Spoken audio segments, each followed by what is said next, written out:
So in turnkey and lump sum contract, there is no need to do any detailed measurement of the work carried out by the contractor. However, a large body of contract requires the payment to be made according to the actual work carried out. So it should be determined on the basis of the physical measurement.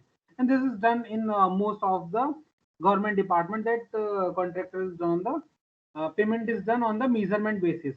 So such contract are referred as a measurement contract. And in this measurement contract, there are two categories. First is the item rate contract and second is the percentage rate contract. So let us see this thing one by one. So as it is known that unit price contract or the scheduled contract, it is also known as the unit price contract and scheduled contract. This contract is so called because the contractor agrees to carry out a unit quantity of a particular work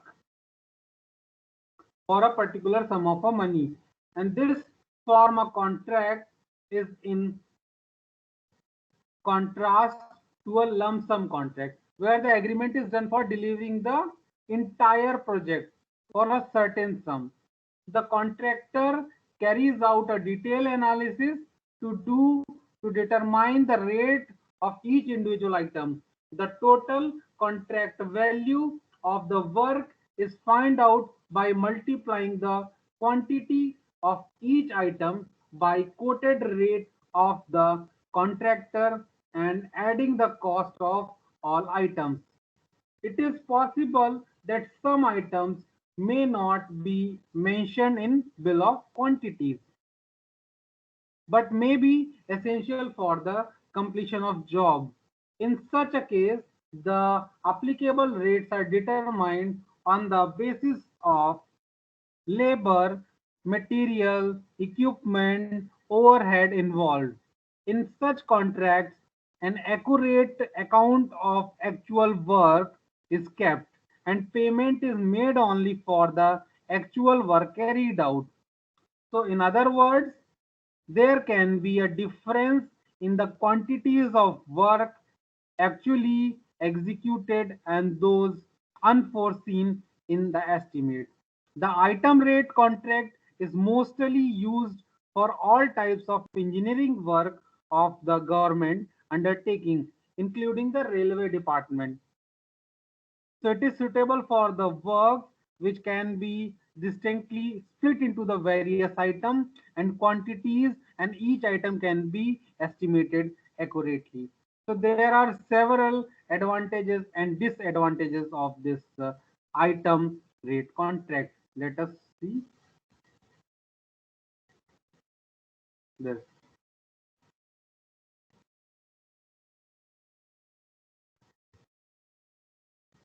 Okay.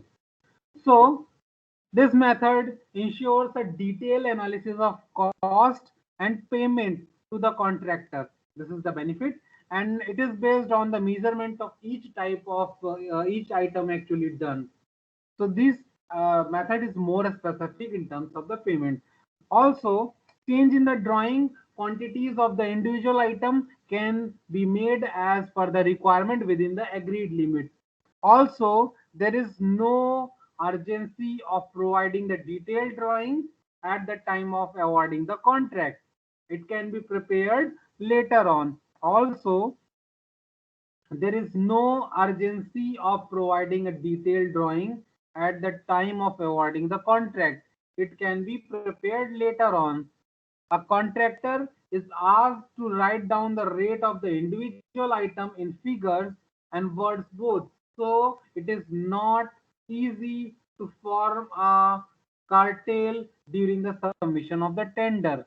So generally the contractor, uh, there are the chances of some mistyping or something like that. So this type of the system is very good where the rates of individual items are written in the figure and words.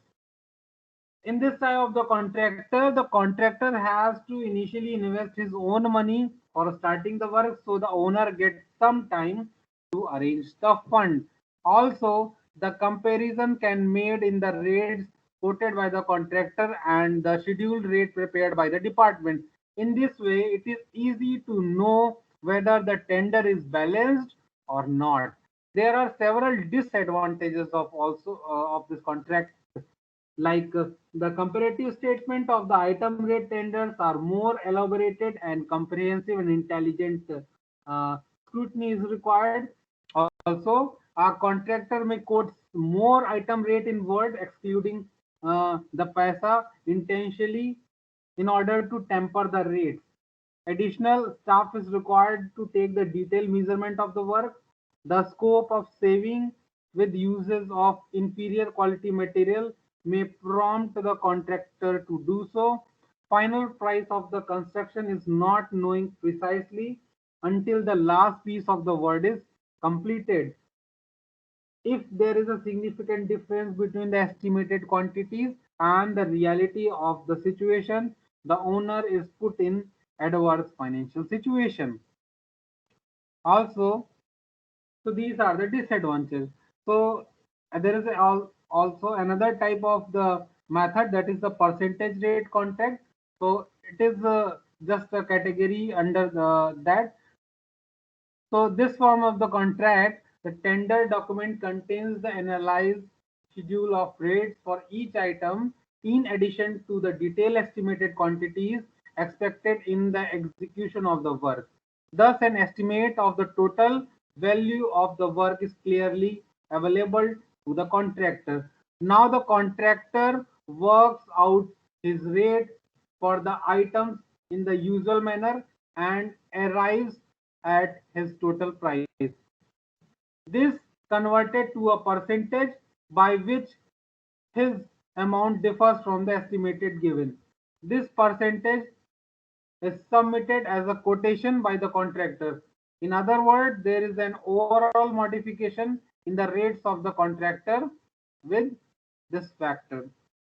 So in this contract, all additional quantities of work done and for the items not included in the bill of the quantities, payment is made on the basis of actual cost.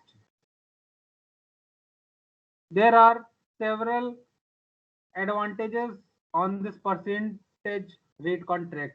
Advantages like the ranking amongst the contractor is easily known just on the opening of tender, as there is no provision of quote contractor's own rate for an individual item. Benefit due to increased quantity with the beneficial rate cannot be availed by the contractor.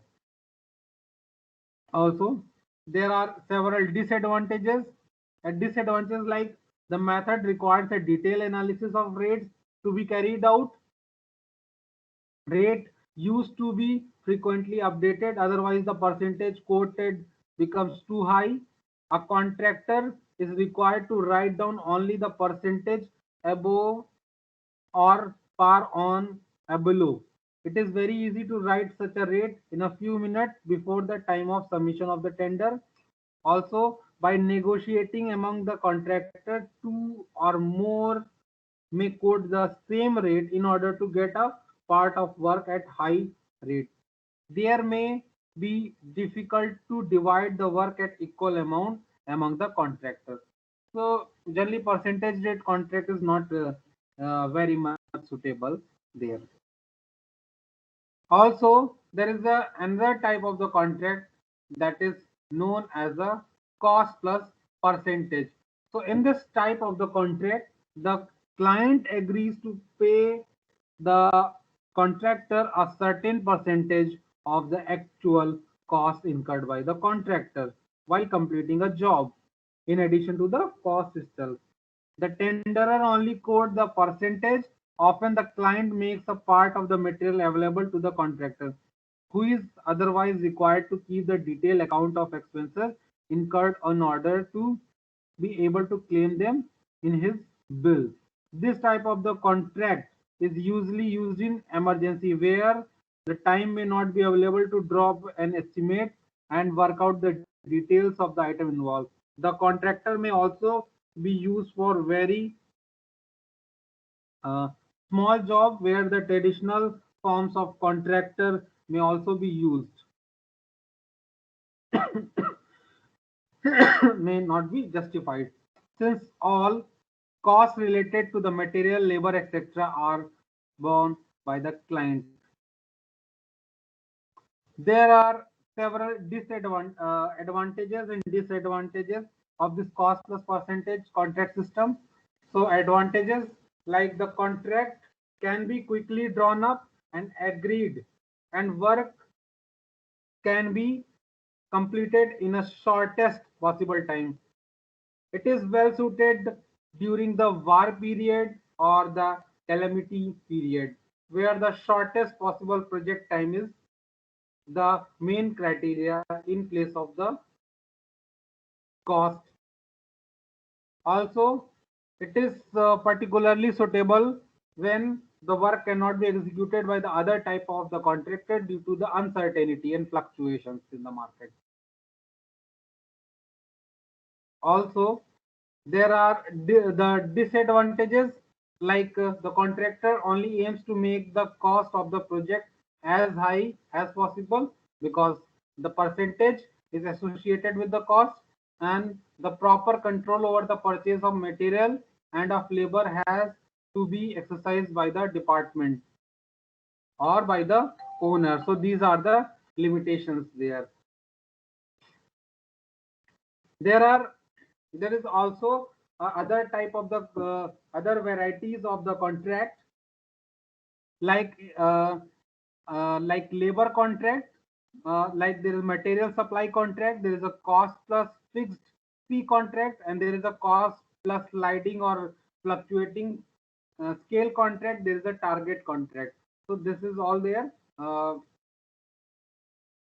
Different type of a contract. So we will see this thing one by one.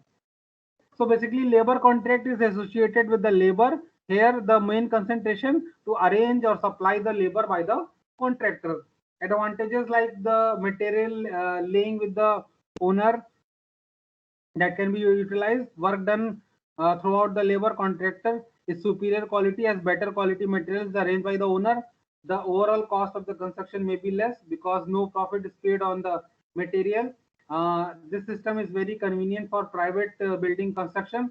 The contractor has full responsibility for labor safety and compensation in case of the accident. So this is there. Disadvantages of labor contract: the owner or the department have to remain vigilant and watchful over the material use. The contractor may overlook the material wastage involved. Also, the large storage area is required to store the various kind of the material. In case of the lengthy formalities, the procurement of the material is in some organization like the government department, it is very difficult to supply each and every material readily to the labor contractor. So in this labor contract, only the labor is concentrated. Similarly, the material supply contractor. So in this, the client has not to search the benefit is like the client does not have to search the material for where, and also the payment is prompt to the contractor tries to take the supply as early as possible. The owner or department has no worry for any loss, breakage, or during the transit of the material. There is a cost plus fixed fee contract. So in this, the cost, the main benefit to the contractor is the fixed fee, means the cost is borne by the owner, and a certain fixed fee is given to the contractor. Advantages are like there is a fixed fee, the contractor overhead charges and profit. The contractor will try to finish the work as early as possible. And the disadvantage is that the contractor is quite indifferent towards the quality of work. He is simply interested in its early completion because there's a fixed fee. So either we can complete the same work in less time. So that is there.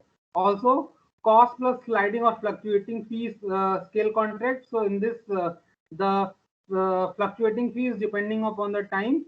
So the advantages like the contractor is that the owner and contractor both are benefited with the lowest possible cost. This is the advantage, and disadvantage is that the estimated cost may be accurately determined. In case of estimated cost is much higher than the required one, due to this inefficiency of the estimator, contractor will get the more amount on the basis of the saving.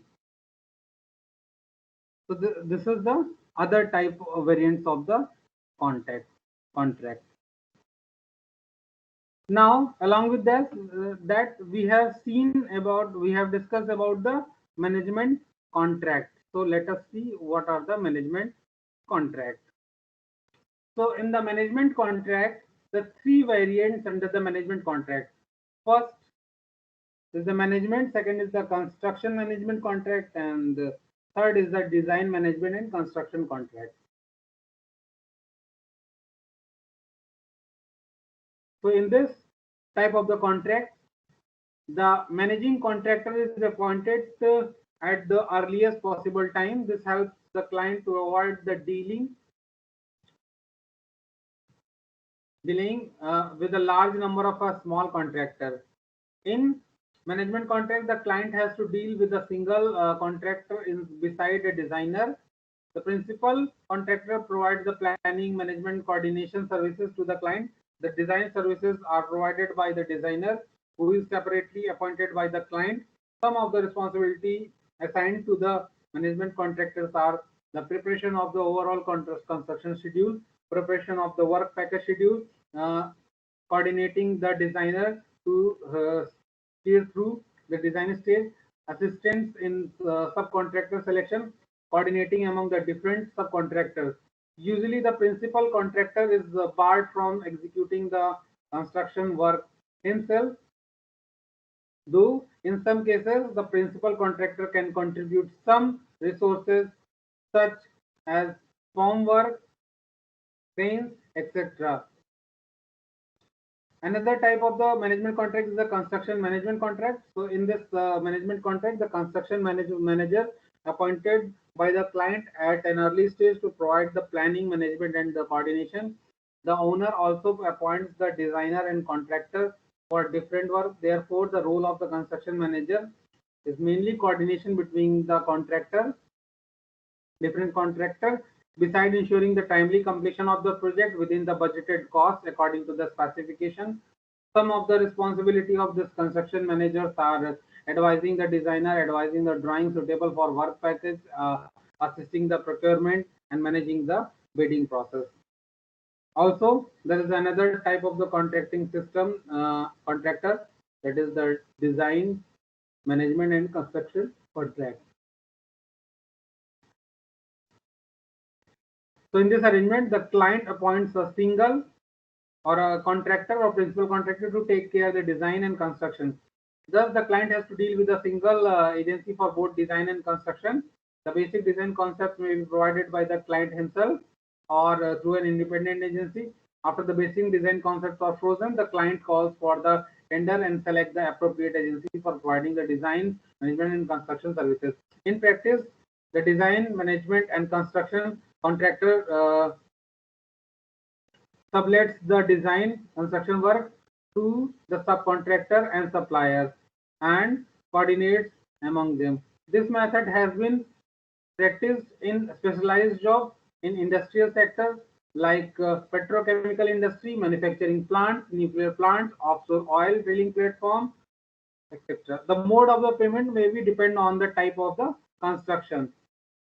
It may be unit price, cost plus, or lump sum contract. Advantage of this type of the contract, like in this method, the delivery uh, designers get benefit of input from the contractor. Thus, the quality of design is improved due to the good coordination between design and construction phase. The project duration can be decreased. Scope of constructability analysis and value engineering is facilitated. Unforeseen changes can be easily incorporated, and scope of dispute doesn't arise. Also, there are disadvantages in this method, like price of the construction facility is not known before the construction starts. The quality gets sacrificed if the project is awarded at fixed price and design construction cost is in adverse situation. In case of the unit price contract, the inefficient form may increase the total cost of the construction. Also, the owner is not aware of the construction and design. This lack of the knowledge may be handicapped during the maintenance phase. Also, uh, in a traditional firm, the owner monitors the quality of the conformance with the design document, but in design contract method of delivery, there is no standard for the owner to check and monitor.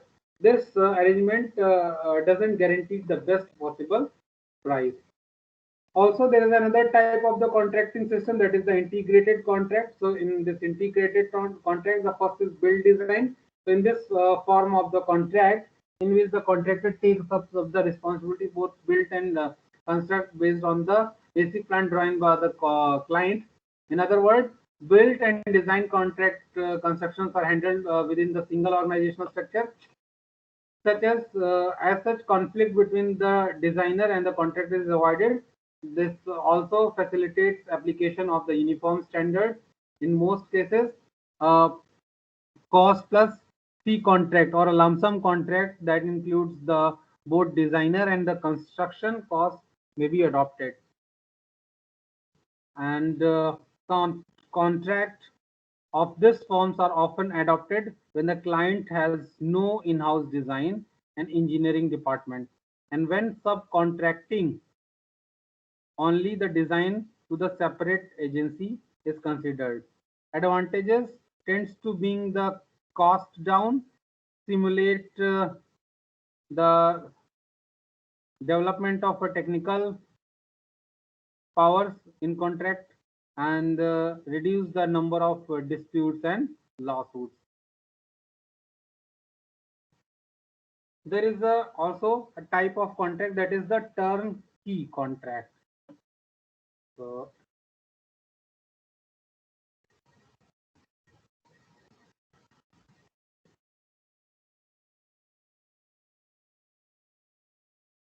as the name suggests, the comprehensive contract entrusts the responsibility of all activities involved to the contracting agency, and the owner simply wants to turn the key at the completion to take over the facility. Thus, in such contract, all activity related to the surveying, drawing of the specification, design, project planning, construction, and test operations are entrusted to one large contracting organization. They may break the activities down and engage the other agencies to carry out specific jobs. At times, the contract may also be include the operating the facility for a limited period. Such contracts have been found to be especially useful project involved in combination of a civil, electrical, mechanical, chemical, and mining engineering. Such contracts are seen typically in design, construction, and of industrial complexes, including the petrochemical plants and nuclear power plants. There are developments have contributed in growing popularity of this method in the contract. Like modern construction has become very complex. The client prefers to deal with the single organization rather than the multiple of specialty contractors, each with the own contractual peculiarity. Large contracting firms have both technical and managerial skills to take up such work. Several large public sector contracting agencies like EIL, Bechtel, Larsen and Toubro, Hindustan Construction Company often handle the turnkey projects in India. Generally, in electricity or power grid, such type of the contracts are given to the firms, turnkey contracts, because they have to do the electrical installation work, they have to do the civil work, okay, and there are a certain amount of the mechanical work is also there. Advan- Advantages, like from the client viewpoint, the complete responsibility of finishing and operating lies on the contractor, and sometimes training of operation is also included in the contract. There is also build, operate, and transfer contract. So apart from the responsibility of a turnkey contract, the contract throws the responsibility of fundraising for the project of the contractor. In return, the contractor is allowed to operate the facility for an agreed period of a time to recover the cost incurred in the design and construction of the facility. This system of contracting is useful when client doesn't want to invest directly in the project and want to encourage the development project through the external funding. Generally, now the government of India is adopting such a type of the system in the case in the construction of the highway. It is also a method of attracting and involving the private sector in public project and infrastructure development, which typically involves very heavy capital investment. For example, a power corporation may ask builder to set up a power plant on the build, operate, and transfer basis, that is known as a BOT, wherein the bidder agrees to design, construct the plant in return of the right to operate the plant for say 10 years, during which the contractor can generate and sell the power. Design and construction of certain toll highways, airports can also be similarly done on the BOT basis. Since these contracts often involve long-term relations and commitments, it is crucial that the contractor carries out his own research into not only the economic and technical feasibility, but also the social and administrative aspect of the project. A, a judicious system for risk allocation is called for to address some of the concerns of a contracting agency. Often the client somehow guarantees the contractor's operating income. For example, the contractor needs to assurance that the power produced will be used and paid for at a rate to be determined in an agreement manner, or with or without the base minimum. A contractor may also seek a mechanism to redress a situation where the estimates go wrong. For example, the traffic on a toll highway does not grow at an anticipated rate for whatever reason, and the contractor is unable to collect at the estimated rate. So generally in this type of the contract, sometimes it is it may be chances the toll is not collected sufficient amount, or the power supply station cannot be, or power plant cannot be generate a sufficient fund. So this type of risk is associated there. Also, the private party or the private fund is used in the construction of such type of build, operate, and transfer contract system. So this is all for these lecture. In the next class, we will start about the discrete contract. Okay. So this is all for today.